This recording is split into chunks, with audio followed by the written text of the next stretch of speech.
Qu'est-ce que le ministère? Qu'il s'agisse du ministère dont nous bénéficions ou de celui que nous exerçons nous-mêmes. Quel est le mobile qui doit inspirer notre attitude à l'égard du ministère? À quoi faut-il viser? La réponse ne fait pas de doute. Ce que nous devons avoir en vue, c'est l'objectif que Dieu lui-même a en vue. Et tout doit être subordonné ou sacrifié à cet objectif-là. Or, l'objectif de Dieu, c'est notre conformité à son Fils. Jusqu'à quel point le ministère auquel nous nous intéressons est-il calculé avec tout ce qui s'y rattache pour atteindre ce résultat? Voilà la pire de touche.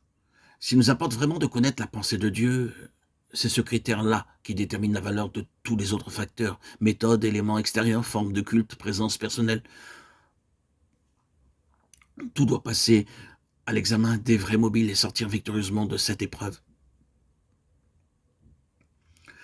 Le Saint-Esprit seul peut amener à Christ et conformer à Christ. C'est pour cela qu'un ministère n'a de valeur que s'il s'exerce par le Saint-Esprit.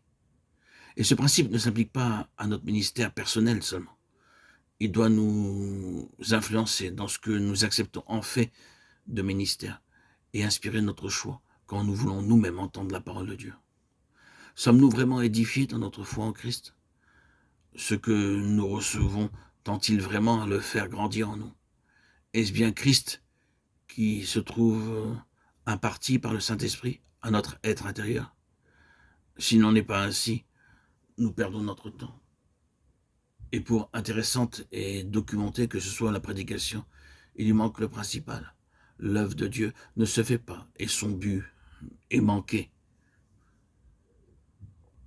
Le même critère doit être appliqué aux relations qui unissent les enfants de Dieu, les uns aux autres. Il est si facile, quand on se rencontre, de tomber dans le piège des conversations quelconques, de parler de la pluie et du beau temps, des actualités, de se laisser aller à ce ton léger, badin, qui n'est qu'une dissipation au point de vue spirituel. Puis quand le temps est passé, on réalise alors que le cœur crie famine et qu'on a négligé le seul pain qui eût pu le nourrir, à savoir Christ. Les relations entre enfants de Dieu devraient tendre à l'édification mutuelle, chacun se faisant un devoir de faire partager aux autres ce qu'il peut posséder de Christ. Hébron est le lieu où le peuple éleva David à la royauté et festoya pendant plusieurs jours dans une joyeuse intimité. La communion fraternelle devrait toujours être marquée par la joie de se trouver ensemble autour d'un Seigneur que Dieu a, comme autrefois David, élevé au trône, suprême et couronné de gloire.